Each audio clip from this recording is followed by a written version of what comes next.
মা বোন যারা ওয়াজ শুনতেছেন, মা দুইটা পুরুষ হইতে আপনারা 2 কিলোমিটার দূরে থাকবেন। একটা হলো দেবর আর একটা দুলাভাই। এরা হলো মৃত্যু তুল্য বিষাক্ত সাপের চাইতেও ভয়ঙ্কর। কথা বলেন ঠিক কিনা? মা বোন যারা ওয়াজ শুনতেছেন, মা 4টে আমলে আপনাদের জন্য 8টা জান্নাতের দরজা খোলা। 1 নাম্বার 5 ওয়াক্ত সালাত আদায় করতে হবে। 2 নাম্বার রমজান মাসে রোজা রাখতে হবে। 3 নাম্বার ফরজ পর্দা করতে হবে। 4 নাম্বার স্বামীর খেদমত করতে হবে। মা বোনেরা নামাজ পড়ে না, রোজা ধরলে ছাড়ে না, পর্দা ঠিক মতো করতে চায় না, স্বামীর খেদমত করে না, কোন সাহেবের খেদমত করে, বন্ধুর খেদমত করে, দেবরের খেদমত করে। কথা বলেন ঠিক কিনা? স্বামীর খেদমত করতে বিরক্ত লাগে, কিন্তু বন্ধুর সাথে টাইম পাস করতে মজা লাগে। কথা কন। আপনাদের এলাকায় অবশ্য এগুলো শুরু হয়নি। হাতে হাতে টাচ মোবাইল আছে। এই মোবাইলের ওজন কম, কিন্তু মোবাইলের মাধ্যমে পাপের ওজনটা অনেক বেশি। সারা রাত জায়গা উল্টা পাল্টা ভিডিও করে, আছে না নাই? উল্টা পাল্টা ভিডিও দেখে, আছে না নাই? ল্যাপের ভিতরে কম্বলের ভিতরে ঢাকায়। মোবাইলের ওজন কম, কিন্তু মোবাইলের মাধ্যমে পাপের ওজনটা অনেক বেশি। কথা বলেন ঠিক কিনা? পেটের ভাত না থাকতে পারে, পরনে কাপড় না থাকতে পারে, কিন্তু এমবি কেনাই লাগবে। আছে না নাই? আছে না নাই? সে যে কেন আসে না, কিছু ভালো লাগে না। এবার আসুক, তারে আমি মজা দেখাবো। দেখবেন ভাইয়েরা যখন বিদেশে থাকে, ওরা স্লোগান দেয়, কিছু আছে না, স্লোগান দেয় দুষ্ট দেবররা। ভাবি ভাইয়া তোমার বর, আমি যে দেবর। ভেবে দেখো ভাবি কার কত দাবি। ভাই গেছে মালয়েশিয়া, আমি তো দেশে আসি। এরকম আছে না নাই? সুযোগ পাইলে ভাবি রুমে বলে, ভাবি আপনার যে চেহারা দেখে মনে হয় না আপনি 2 বাচ্চার মা। আছে না নাই?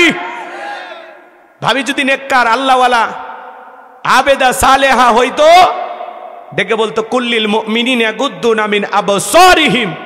আল্লাহ বলেছেন মুমিন পুরুষের দৃষ্টি থাকবে নিচের দিকে। আমাকে দেখার অধিকার তোর ভাইয়ের আছে, তোর জন্য আমাকে দেখা জায়েজ নাই। ঘর থেকে বের হয়ে যা। কথা বলে ঠিক না? আমি সেদিন একটা প্রবাসীর মৃত্যুর সংবাদ আর একজন প্রবাসী ভাই মোবাইল করে তার স্ত্রীর কাছে শোনাইতেছেন যে, ভাবি গতকাল ভাই তো আমাদের সাথে খাওয়া দাওয়া করে হঠাৎ করে রাতের বেলা অসুস্থ হয়ে ঘুমের মধ্যে চলে গেছে। ওপার থেকে তার স্ত্রী বলতেছে, কি হয়েছে আমার স্বামীর, বলেন কি হয়েছে? বলে, ভাবি আর একজন ফোন ধরলেন, বলেন ভাইয়ের কি হয়েছে? তখন বলতেছে, ভাই তো ঘুম থেকে আর ওঠেনি, আল্লাহর ডাকে সাড়া দিয়েছে।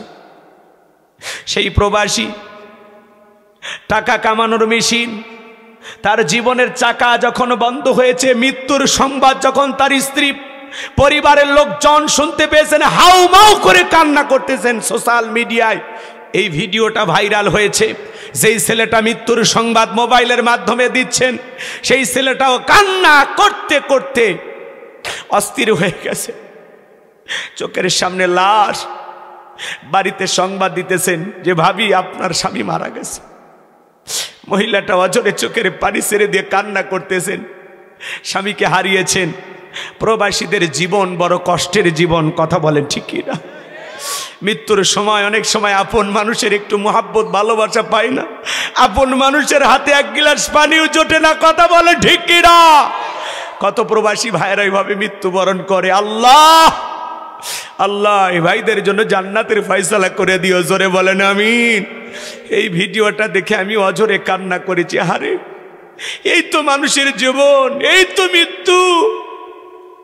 আমি হয়তো ভাই মাহফিলে কথা বলতেছি, এখান থেকে বগুড়া যাওয়ার আগেই হয়তো আমিও দুনিয়ার থেকে বিদায় নিতে পারি। কার কখন মৃত্যু হবে, কোথায় হবে, আমরা কেউ জানি না। এজন্য আসুন মৃত্যুর জন্য প্রস্তুতি গ্রহণ করি, নেক আমল দিয়ে জিন্দেগিটা সাজায়। আইনামা তাকুনু ইদরিকুমুল মাউতু ওয়ালাউ কুনতুম ফি বুরুজিম মুশাইয়াদা। যেখানেই থাকো, যে অবস্থায় থাকো, মৃত্যু তোমাদেরকে ধরবেই। মৃত্যু থেকে পালানোর কোনো রাস্তা খোলা নাই। হে যুবক, রং তামাশায় মেতে আসো। তোমার মতো যুবক চোখের সামনে মারা যায়, তোমার মতো যুবক বিবাহ করার আগে মারা যায়, তোমার মতো যুবক পরীক্ষা দিয়েছে, ফলাফল প্রকাশ হওয়ার আগেই মারা যায়। কার কখন মৃত্যু হবে আমরা কেউ জানি না। আসুন নিজেদেরকে পরিবর্তন করি। এই জন্য ভাবির দিকে বাঁকা চোখে তাকানো যাবে না, দুনিয়ার কোনো নারীর দিকে বাঁকা চোখে তাকানো যাবে না। নিজের চোখটাকে হেফাজত করতে হবে। কথা বলেন ঠিক না? তাহলে যুব সমাজের চরিত্র নষ্ট করছে মোবাইল। আমি কি একটু বলবো, রাগ করবেন না? দেশে মোবাইল আইছে, চিঠি বন্ধ হইয়াছে, দিওয়ানা বানাইছে, পোলা মাইয়ার মনের কথা ভাসে বাতাসে। ও দেখো পোলা পানের মন বাদা ফেসবুকে এখন, মোবাইলে চ্যাটিং কইরা কাটায় সারাক্ষণ। এই মোবাইল পাইয়া দেখো মদনের মাইয়া কি কাণ্ড ঘটাইছে, স্বামী সংসার রাইখা নাকি পালাইয়া গেছে, সে যে স্বামী সন্তান রাইখা নাকি পালাইয়া গেছে। 2 বাচ্চার মা, 4 বাচ্চার মা পরকীয়া প্রেম করে আরেকটা ছেলের হাত ধরে পালিয়ে যায়। যে নারী স্বামী রেখে সন্তান রেখে আরেকটা পুরুষের হাত ধরে পালিয়ে যেতে পারে, ওটা নারী না, ওটা নারী জাতির কলঙ্ক, কলঙ্ক। ও বোন, ও মা, কেমনে পারো স্বামী রেখে সন্তান রেখে আরেকটা ছেলের হাত ধরতে? কেমনে পারো মা? তোমার কি একটু লজ্জা করে না? কথা কর না। তুমি না খাদিজা ফাতিমার উত্তরসূরি মা, নিজেকে এত সস্তা বানাইলা কেন? অনেক নারী বিবাহের দাবিতে ছেলের বাড়িতে আসছে, বাড়ি বরিশাল, তোমা তুমি এই জায়গায়, বলতেছে এই গ্রামের বল্টু। কি করেছে? কয় মোবাইলে আমার সাথে প্রেম করেছে। আর কি করছে? বলে আমার স্বামী স্ত্রীর মতো হোটেলে ছিলাম। তো ঘটনা কি? আমার পেটে এখন 6 মাস, যদি বিয়ে করে ভালো, না হলে আমি চলন বিলে কচুর সাথে আছে না, চলন বিলের পানিতে ডুবে মরবে। এই ধরনের নারীদের মরাই উচিত, এত সম্মান নাই। এরা সমাজের ক্যান্সার, ভাইরাস। কথা বলেন, কেমনে পারো মা? কেমনে পারো বিবাহের আগে একটা ছেলের বাচ্চা পেটে নিতে? কেমনে পারো? তোমার তো এরকম হওয়ার কথা না। প্যাকেটের ভিতরে থাকো মা, পর্দা মানো। আল্লাহর বিধানকে বিধানগুলি যত দেখাবা, সমাজের চোখে ততটা বেশি লাঞ্ছিত হইবা। সম্মান পেতে হলে আল্লাহর বিধান, ফরজ বিধান, পর্দা মাইনা চলতে হবে। নারী যখন বোরকা পরবে, ঢিলা ঢালা বোরকা পরবে, হাত মোজা পা মোজা লাগাবে, নারীর প্রতি পুরুষের আকর্ষণ বাড়বে। আর যদি ছেলা কলার মতো ঘোরে, শরীরে বোরকা না দিতে চায়, ঠিক মতো পোশাক না পরে, কোনো মতে পাতলা পোশাক পরছে, ভিতরে কি পড়ছে এক নজর তাকাইলে দেখা যায়। খুব দেখা যায় আছে নাকি? সবাই দেখবেন বেশি বেশি, একটু জোরে কর নাউজুবিল্লাহ। তাকানো জায়েজ, কিন্তু ওরা একটু সাজুগুজু করে, একটু ছেলেরা দেখুক। আপনারা যদি আন্দোলন করেন যে না, আমরা কোনো বেপরদায় চলা নারীর দিকে তাকাবো না, ও বাড়ির যায় কাঁদবে কাঁদবে, সাজে কি লাভ হলো? কেউ দেখে না। এরকম পুরুষ হওয়া লাগবে। কথা কন ঠিক কিনা? আল্লাহ যেন আমাদের হেদায়েত দান করেন।